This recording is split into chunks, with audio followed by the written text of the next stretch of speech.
हर हर महादेव। पितृपक्ष का आरंभ 8 सितंबर से पितृपक्ष श्राद्ध आरंभ हो रहा है और इस साल यह पहला दिन सोमवार पर पड़ा है। यही बात इसे और भी बड़ा बना देती है। सोमवार शिव का दिन है। शिरोमणि तिथियों में जो दिन शिव के साथ जुड़ता है वह घर परिवार की शांति, जीवन से दुख कष्ट समाप्त करने के लिए सबसे बड़ा और विशेष दिन आज की यह शिव महापुराण की कथा से कान खोलकर सुन ले। सब लोग पितृपक्ष प्रारंभ हो रहा है सबसे पहले और विशेष दिन सोमवार है महाराज। पितृपक्ष के पहले दिन किया जाने वाला यह छोटा सा कार्य, यह छोटा सा उपाय घर का कोई भी एक व्यक्ति करे, लेकिन अवश्य करे। मात्र 11 चावल के दाने, एक तुलसी की लकड़ी का दीपक और छत पर एक कटोरी खीर। याद रखना महाराज, मेरी कई सारी माताएं बहनें उपाय की सामग्री भूल जाती है। फिर से सुनिए, मात्र 11 चावल, एक तुलसी की लकड़ी का दीपक, अपने पितरों के लिए कटोरी खीर। छत पर सबसे पहले दिन 8 सितंबर सोमवार के दिन सबसे पहले हम पितृपक्ष के बारे में जानते हैं। सुनो महाराज, हमारे पूर्वजों का आशीर्वाद हमारे जीवन की बुनियाद है। जब धरती पर हम पैदा होते हैं, हमारे आगे जो राहें खुलती हैं उनके पीछे हमारे पूर्वजों की छाया रहती है। यदि आपसे आपके पितृ नाराज है और आपको पता भी नहीं है कि आपने ऐसा कौन सा कार्य करिए, यदि आपके जीवन में दुख है, कष्ट है, बड़े बड़े पूजा पाठ अनुष्ठान करवाते रहते हो फिर भी सफलता प्राप्त नहीं होती है, जीवन में पूरी तरीके से क्लेश है तुम्हारा, आज ये सिर्फ पितृदोष, काल सर्प दोष, इनकी वजह से बार बार असफलताएं, धन का टलना, घर में कलह, उनके कारण अनेक होते हैं। इसलिए हम आपसे कह रहे हैं 8 सितंबर सोमवार शिव का दिन और पितृपक्ष प्रारंभ हो रही है। सबसे पहले दिन किया जाने वाला है छोटा सा कार्य, ये छोटा सा उपाय घर की कोई भी माता बहन अवश्य करें, या फिर घर का कोई छोटा सदस्य कोई भी व्यक्ति कर सकता है, लेकिन हर घर यह उपाय अवश्य होना चाहिए। आज की ये शिव महापुराण की कथा से हम आपको बता रहे हैं। पितृपक्ष का आरंभ कई परंपराओं के अनुसार उन धन राशियों, निर्णयों और कर्मों को संतुलित करने का समय है जिससे पूर्वजों की संतुष्टि बनी रहे। जब पितरों को श्रद्धा से स्मरण किया जाता है, उन्हें भोजन दान दिया जाता है और उनके लिए उचित कर्म समर्पण होता है, तो वे अपने आशीर्वाद से परिवार पर कृपा करते हैं। यही कारण है कि कल सबसे पहला दिन है, आपसे कोई भी गलती ना हो, कल के दिन किया जाने वाला यह उपाय। सबसे पहले हम उपाय की सामग्री के बारे में जान लेते हैं। महाराज 11 अक्षत चावल के दाने, एक तुलसी की लकड़ी का दीपक और एक कटोरी खीर, मात्र 11 चावल के दाने। इस उपाय को आपको शुभ मंदिर में करना है। ध्यान रहे, इसका विशेष समय है, यानी कि समय करना है, यह हम आपको आगे बताएंगे। सबसे पहले जान लेते हैं एक तुलसी की लकड़ी का दीपक। तुलसी को पवित्र माना जाता है। तुलसी की लकड़ी से बना दीपक शुद्धि, रक्षा और देवी ऊर्जा का संकेत है। यदि आप पितृपक्ष के पहले दिन सोमवार के दिन इस तुलसी की लकड़ी के दीपक को प्रज्वलित करते हैं तो महाराज इससे पितरों को संतुष्टि मिलती है। और हम पहले ही दिन वह उपाय कर रहे हैं जो बड़े बड़े पूजा पाठ का वक्सूपर करके दिन पर नप्रति कर जानने का।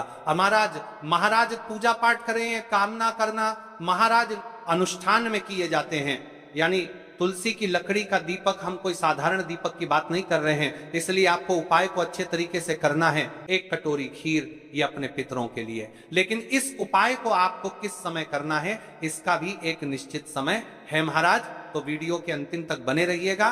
देखिए, हम इस विशेष पितृपक्ष में राशि से जुड़ा भाग्य भी बता रहे हैं और भाग्य में चल रही परेशानियों को भी बता रहे हैं। यदि आपके जीवन में कोई परेशानी चल रही है तो आप कमेंट बॉक्स में अपना नाम और अपनी राशि अवश्य लिखें। अगली कथा में हम आपको बताएंगे आपकी राशि से जुड़ा भाग्य। अब बात कर लेते हैं उपाय के बारे में। देखिए महाराज, कई सारे उपाय ऐसे रहते हैं जिन उपायों को करने के लिए पूरे घर परिवार में से एक ही सदस्य योग्य रहता है।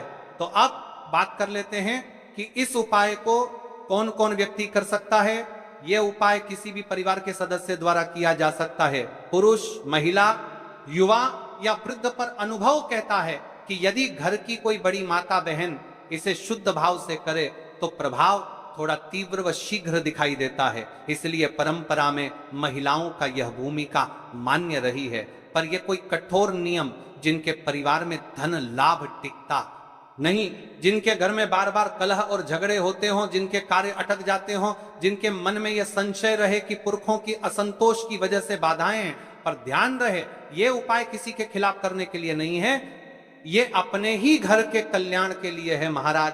उपाय की ओर आगे बढ़ने से पहले जान लीजिए, आज की कथा में आया एक पत्र, जिस महिला ने पिछले वर्ष पितृपक्ष प्रारंभ होने से पहले इस उपाय को किया था, उसके साथ क्या चमत्कार हुआ। माया जी एक छोटे शहर की गृहिणी थी, उनके घर में पिछले 3 साल से आर्थिक अस्थिरता छाई हुई थी। कमाने के बाद पैसे टिकते ही नहीं थे, पति के व्यापार में अवरोध, बच्चों की पढ़ाई में बाधाएं। माया रोज पूजा करती और मंदिर जाती, पर मन में खालीपन रहता। 8 सितंबर को उन्होंने पति की सलाह से जो व्यस्त थे, घर की छत पर सादगी से 11 अक्षत, एक तुलसी की लकड़ी का दीपक और एक कटोरी खीर रखी, और सबसे पहले मन से अपने पूर्वजों का स्मरण करके कहा, हे मेरे पूर्वजों, यदि किसी प्रकार की असंतोष हुई हो तो क्षमा करो, यह मेरा सादर समर्पण है। कुछ ही हफ्तों के भीतर उनके पति को पुराने कर्ज का एक हिस्सा माफ हुआ। एक पुराना क्लाइंट वापस आया, घर में पहले जैसी हंसी लौटी। माया का कहना था, मुझे बड़ा चमत्कार नहीं चाहिए था, मुझे बस अपने पूर्वजों का आशीर्वाद चाहिए था, और उन्होंने वह दे दिया। यदि उनके साथ चमत्कार हो सकता है महाराज, तो आपके साथ क्यों नहीं, क्या भरोसा। अगला पत्र इस व्यासपीठ पर आपका हो। अब जान लेते हैं राशि से जुड़ा भाग्य, जिन्होंने कल की पिछली कथा में कमेंट किया था। कल की 2 विशेष मुख्य राशि, सबसे पहले राशि है कर्क, घर परिवार और भावनात्मक तालमेल के मामले में कर्क राशि के लोगों पर आज का दिन विशेष रूप से अनुकूल सिद्ध होता है। यदि आप कर्क राशि के हैं और परिवार में कलह, अस्थिरता है, आज का संकल्प आपकी स्थिति को शांत करने में सहायक होगा। दूसरी राशि है मकर, स्थायित्व और आर्थिक उन्नति के मामले में मकर राशि के लोग अक्सर मेहनती होते हैं, पर रुकावटें उनके प्रयासों में आ सकती हैं। आज का श्राद्ध संकल्प उनकी आर्थिक बाधाओं को कम करने में लाभदायी साबित हो सकता है, परंतु यह उपाय हर राशि के लिए फलदायी है, क्योंकि इसका आधार पितृ आशीर्वाद है, जो सभी पर असर करता है। अब महाराज चलते हैं हम उसे विशेष उपाय की तरफ, जो आपको 8 सितंबर सोमवार के दिन इस पितृपक्ष में करना है। देखिए, हम आपको सारी विशेष बातें बताने वाले हैं, तो वीडियो को स्किप ना करें। तो चलिए महाराज जी, आप चलते हैं उस विशेष उपाय की तरफ, जो आपको कल इस विशेष तिथि पर करना है। और इस विशेष पावन पर्व पर हम जिस उपाय की चर्चा करने जा रहे हैं, वह अत्यंत ही दुर्लभ और शक्तिशाली है। यह उपाय न केवल भक्त की मनोकामनाओं को पूर्ण करता है, बल्कि उसके जीवन के समस्त कष्टों का निवारण भी करता है। उपाय की सामग्री देखिए, महाराज मात्र तुलसी की लकड़ी से बना दीपक, 11 चावल के दाने और 1 चुटकी हल्दी।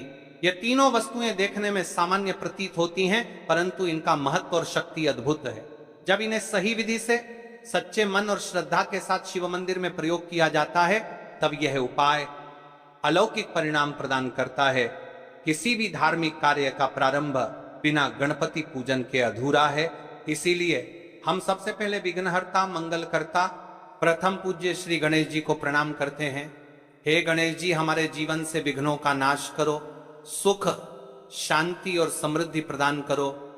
और आज जो उपाय हम करने जा रहे हैं, उसमें कोई भी बाधा न आने दो। वक्रतुंड महाकाय सूर्य कोटि समप्रभ निर्विघ्नं कुरु मे देव सर्वकार्येषु सर्वदा। देखिए महाराज जी, अब हम बात कर लेते हैं सबसे पहले उपाय के बारे में। तो देखिए, तुलसी की लकड़ी का दीपक, 11 चावल के दाने और 1 चुटकी हल्दी। तो सबसे पहले आपको हम दीपक के बारे में बताते हैं। तुलसी की लकड़ी का दीपक, तुलसी माता का वर्णन शास्त्रों में अत्यंत पवित्र माना गया है। तुलसी के बिना कोई भी पूजन अधूरा है। यद्यपि शिवजी को तुलसी अर्पित नहीं की जाती, परंतु तुलसी की लकड़ी का उपयोग जब दीपक के रूप में किया जाता है, तो यह विशेष ऊर्जा उत्पन्न करती है। यह दीपक भक्त की मनोकामना पूरी करने में सहायक होता है। अब देखिए महाराज जी, 11 चावल के दाने का महत्व जानिए। चावल शुद्धता और समर्पण का प्रतीक है। हर दाना अखंडता और पूर्णता का द्योतक है। 11 अंक स्वयं में शक्तिशाली है। यह एकता और आध्यात्मिक जागृति का प्रतिनिधित्व करता है। जब 11 चावल शिवलिंग पर अर्पित किए जाते हैं तो यह 11 इंद्रियों का नियंत्रण और शुद्धिकरण करता है। मात्र एक चुटकी हल्दी हल्दी मां भगवती का प्रिय है और यह सौभाग्य, आयुर्वेद और पवित्रता का प्रतीक है। शास्त्रों में कहा गया है कि जहां हल्दी का प्रयोग होता है वहां मां लक्ष्मी का वास होता है। इसलिए जब इस हल्दी प्रयोग शिव मंदिर में किया जाता है तो यह शिव शक्ति और लक्ष्मी दोनों की कृपा प्रदान करता है। पितृपक्ष है। अब कई सारे लोग प्रश्न करेंगे कि महाराज जी, ना ही शिव जी को तुलसी समर्पित कर सकते हैं और ना ही इस उपाय को किया जाता है। तो देखिए, इस उपाय को आपको शिव मंदिर की चौखट पर करना है। यह जो दीपक हम प्रज्वलित करेंगे ये शिव मंदिर की चौखट पर करेंगे। तुलसी का संबंध आध्यात्मिक शांति, मानसिक स्थिरता और रोग नाश से है। जब तुलसी की लकड़ी का दीपक जलता है तो घर या मंदिर के आसपास की नकारात्मकता तुरंत दूर हो जाती है। महाराज जी, आपको इस तुलसी की लकड़ी के दीपक के बारे में हम आपको सबसे पहले बताते हैं। हालांकि आपके तीनों उपाय को साथ में ही करना है, लेकिन सबसे पहले और प्रथम तुलसी की लकड़ी का दीपक तो देखिए। तुलसी की लकड़ी प्राप्त करना, यदि घर में तुलसी का पौधा है तो उसकी जड़ के पास की नरम लकड़ी लेनी है। यदि घर में तुलसी का पौधा नहीं है तो बाजार से भी तुलसी की लकड़ी खरीदी जा सकती है। कई सारे घरों में तुलसी का वृक्ष नहीं होता है तो आप यह भी कर सकते हैं। ध्यान रहे, यदि आप किसी और के घर से ले रहे हैं, दक्षिणा अवश्य दें। बिना दक्षिणा के तुलसी लेना अशुभ माना जाता है। लकड़ी को तैयार करना, तुलसी की लकड़ी को छोटे टुकड़े में काटकर उसकी बत्ती बनानी है। उस बत्ती पर कपास रुई लपेटना है ताकि वह दीपक में ठीक से जल सके। अब यहाँ पर महाराज जी, कई सारे लोग प्रश्न करते हैं कि दीपक हमें आटे का लेना है या फिर हमें दीपक मिट्टी का लेना है। तो देखिए, आपको मिट्टी का दीपक का प्रयोग करना है क्योंकि हम तुलसी के लकड़ी के दीपक वाला उपाय कर रहे हैं। ठीक है, दीपक केवल मिट्टी का होना चाहिए, पीतल, कांसे या किसी धातु का दीपक इस उपाय में उपयोग नहीं करना। मिट्टी का दीपक धरती तत्व का प्रतिनिधित्व करता है और यह शिव पूजन में सबसे उत्तम माना जाता है। अब देखिए महाराज जी, हमें तेल का किस प्रकार प्रयोग करना है। तो देखिए, तेल का प्रयोग इस दीपक में तिल का तेल या घी का प्रयोग करें। तिल का तेल पापों का नाश करता है और घी समृद्धि व शांति का वास कराता है। अब कई सारे लोग प्रश्न करते हैं कि महाराज जी, आपने हमें यह तो बताया ही नहीं कि कितने दीपक का उपाय करना है। आखिर दीपक कितने बने हैं, तो देखिए कितने दीपक जलाने।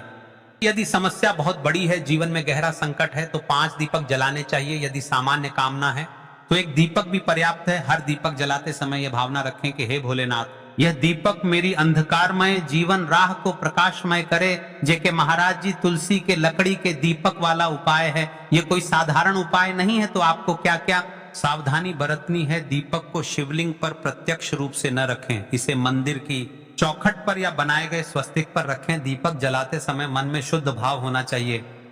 बुझने के बाद उसकी राख को पवित्र स्थान पर ही विसर्जित करें। महाराज जी, जैसे ही तुलसी की लकड़ी का दीपक जलता है वैसे ही साधक को एक अलग ही शांति का अनुभव होता है।